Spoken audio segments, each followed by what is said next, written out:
Prezados irmãos, com toda indisciplina muito própria da criança, o barulho que ela provoca, o domínio que elas têm sobre nós, sobre o ambiente, é muito agradável conviver com criança. A gente lembra sempre Jesus quando anunciou: deixai que venham a mim as criancinhas. E quando ele fala também que sempre que você atender a uma criança, se lembre que é a mim que estareis atendendo. Então, realmente a criança tem um poder muito grande sobre a vida, sobre as pessoas, um domínio sobre o espaço, os acontecimentos. Nós é que temos que nos educar para ajudar a criança a crescer de forma equilibrada, respeitosa, amiga, disciplinada, mas tudo vai depender do adulto, do mais velho. E a doutrina espírita é essa maravilha, ensina a gente a lidar com a criança, ensina a gente a conviver com a criança, a ajudar a criança e não deixar que ela nos irrite, porque tem criança que tem uma facilidade de irritar, de incomodar, de tanto que exige. E quem lida com criança sabe que o problema está ali, presente, porque ela se sente livre, ela quer fazer tudo o que ela deseja, não tem limites, não tem censura. Nós somos os limites da criança e devemos ser também a censura da criança. Mas é uma beleza conviver com criança porque ela não planeja, ela vive o que tem dentro dela, não planeja nada contra você ou contra a vida.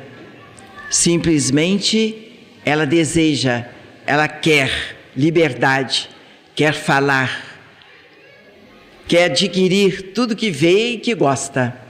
Então o adulto tem que ser equilibrado para ajudar a criança, para que ela não se perca nos exageros, nos excessos, e tenha sempre o seu limite. A criança tem limite e o adulto também tem limite para exigir da criança. E nós vamos entendendo como as crianças estão sem limites, porque estão também sem referencial. Então, naturalmente, todos nós sabemos disto, porque convivemos, que a criança sofre por falta de referencial, por falta de limite. E a doutrina entra nessa para nos educar, para que aprendamos a lidar com a criança, ajudar a criança a crescer em nível sadio. E sabemos que isso não está acontecendo. Os hábitos estão muito desagradáveis. E a criança, então, não tem limite. Quando a gente procura limitar a criança, ela considera a gente sua inimiga. Você não gosta de mim, você não quer me ajudar. Porque você não é minha mãe, não é meu pai. Então a gente tem que estar preparado para fazer o bem à criança. Olha só, você tem que ter muito amor, muita compreensão da razão da vida. Não basta arrumar um determinado lugar e botar as crianças lá. Isso não é o suficiente.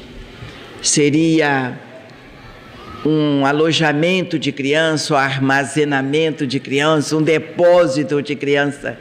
Porque as criaturas que vão lidar com as crianças precisam ser educadas. Não é só instruídas, não, educadas. Às vezes elas fazem curso que lhes dão uma norma de como lidar com a criança, mas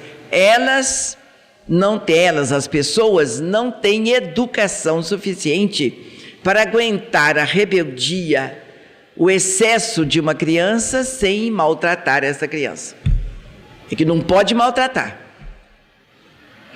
Tem que ajudar a criança a crescer emocionalmente, de forma moral, para que ela seja amiga da sociedade. Então a gente está vendo tanta coisa triste, esses motinhos que aconteceram agora, esses dias estão acontecendo. Isso tem raízes na infância, essa rebeldia, esse levante de maldade, de agressão, e recebem também agressão. São maltratados também. Isso é muito triste num país tão bonito como o Brasil. Então a gente entende que nem aquelas rebeldes foram educadas, nem aqueles que têm o poder na mão com o fuzil apontado têm educação. São deseducados. O povo é mal educado, não sabe respeitar o direito do próximo, a liberdade do semelhante. Nós estamos em plena democracia. Democracia? A democracia é feita de direitos iguais. A democracia alimenta, promove o trabalho social, o trabalho que abraça, que protege. Isso é democracia. Então, nós precisamos cada vez mais nos ligar à doutrina espírita. É ela que vai nos libertar dessas tristezas e nos ajudar para que jamais sejamos instrumentos de maldade, de decepção para uma criança, para um jovem, para um adulto. Mas tudo começa na infância. Vai crescendo com o corpo físico a semeadura que a sociedade ou as famílias fizerem naquelas almas. Não é só o corpo físico que cresce. A compreensão cresce, o entendimento cresce, o amor cresce, a maldade cresce, a revolta cresce. Então são tantos desapontamentos que a sociedade passa para as crianças. No entanto, elas têm plena liberdade. Se elas pegam uma coisa qualquer, uma peça, e joga e quebra, falam, isso é coisa de criança. Mas criança não sabe o que faz. Mas, meu filho, não faz isso não, fulano. E fica a mãe lá num cansaço, no desencanto, e deixa a criança virar a casa de pernas para os ares.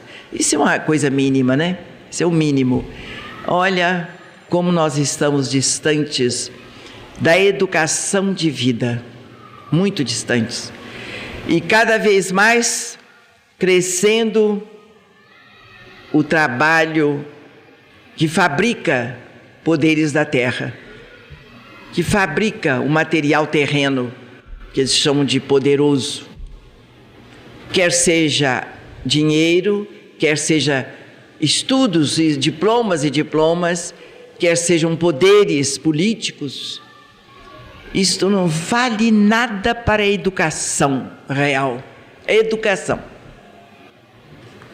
E nós precisamos procurar na doutrina esses recursos, porque os sofrimentos estão se multiplicando.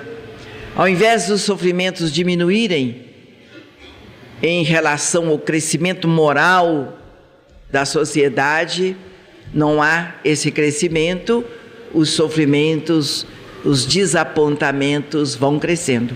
Eles têm força na vida social do nosso povo. Mas tudo porque nós estamos desatentos às leis de Deus. Não basta religião, basta aprender as leis de Deus e vivenciá-las. Que Jesus nos ajude, nos ampare para que entendamos, para que nossas almas sejam pacificadas pela mensagem de amor que só mesmo o mundo espiritual pode nos oferecer. Vamos dar campo, oferecer as nossas emoções aos trabalhadores espirituais, que eles nos abracem, nos fortaleçam, para que nós não caiamos no meio desse tumulto, porque são nossos irmãos que sofrem. Não podemos ficar indiferentes. A prece sincera que parte de uma alma leal à mensagem de Deus tem muita força. Se a prece de uma alma tem força, a prece de muitas almas terão muito mais força.